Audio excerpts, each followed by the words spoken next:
Hello, welcome back to the channel. Today, we're going to unlock the magic of Airtable for time and attendance management. This is your full guide for 2025. Let's dive right in. First up, we need to create a new base. Head over to Airtable and click the Add a Base button. Now, select Start from Scratch. This step is important because it gives us a clean slate to construct our own personalized system for time and attendance management. With our base set, let's start by creating a new table. Click the plus button and name it Employees. We're doing this because we need a dedicated space to manage all our employee data. Next up, let's add some fields. We're going to need name, start time, end time, and total hours. To add a field, click on Add Field, type the name, and select the appropriate field type. Here's why this matters. Name will be a text field, start time and end time will be date fields, and total hours will be a duration field. This helps us because having these specific fields will allow us to track when our employees clock in and out and automatically calculate their total hours worked.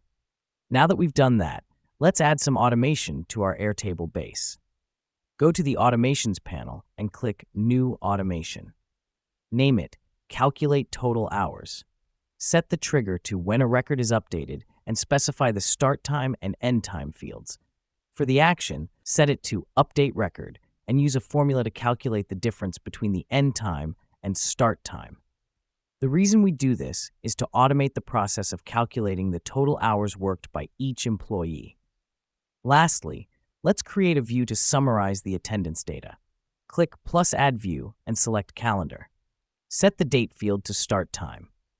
This will give us a visual representation of when our employees are working. This step is crucial because it gives us an overview of our team's attendance, helping us to manage time more efficiently. And there you have it. By following these steps, you've just set up a seamless time and attendance management system using Airtable. Remember, the key is in the details. Inputting accurate data and setting up appropriate automations can save you tons of time and keep your operations running smoothly. Thanks for joining us today, and we'll see you in the next tutorial.